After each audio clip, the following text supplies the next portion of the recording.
Hello, my name is Andrew and I'm a teacher in Mentagoo Day Middle School.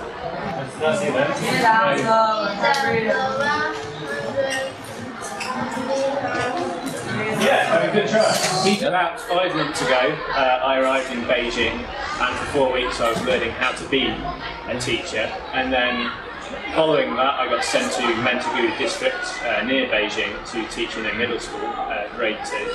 That was about 4 months ago, so every week since then I've been teaching 10 classes, intermediate level English, and today is my last day. And I will miss the kids terribly because they've been very friendly to me. And tomorrow I go off on my travels around the rest of China.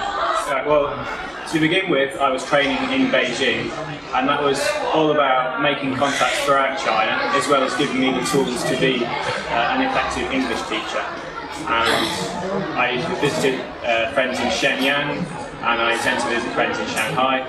It's very useful for that. There are people from all over the world with different perspectives on how to be a good teacher, and I found that really helpful. If someone says athletics,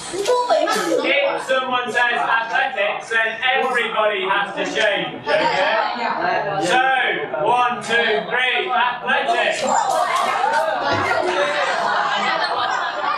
Being a teacher at a Chinese school can make you feel quite special because you get treated very well, everyone's very friendly, and they are often fascinated by your culture and your hair and everything about you. So I think going back to England will be a bit strange where it will not be so special.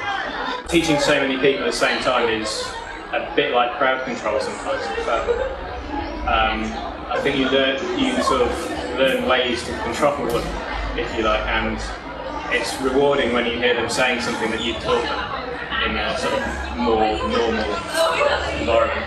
If there are 4 people in a team and it is athletics, what event is it? Running, yes? Walking. No, not running. There are 4 people in a team. Relay, yeah. So what event could it be?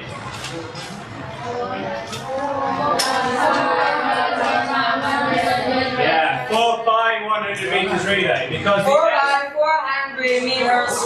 Yeah, it could be the 4 by 400. That's my favourite. I like that. That's my favourite. Ah, we have so much in common. I've been working for 2 years in politics, and it was a fairly stressful job, and I wanted to see something of the world.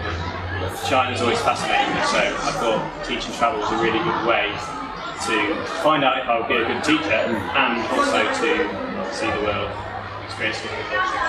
I think I've become more confident about looking after myself in a sort of foreign environment and the challenge of not necessarily speaking the language particularly well, but being understood.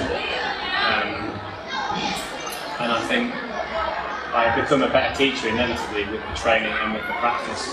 And if I go into teaching in the future, I'll be a lot more confident about it. So you can say...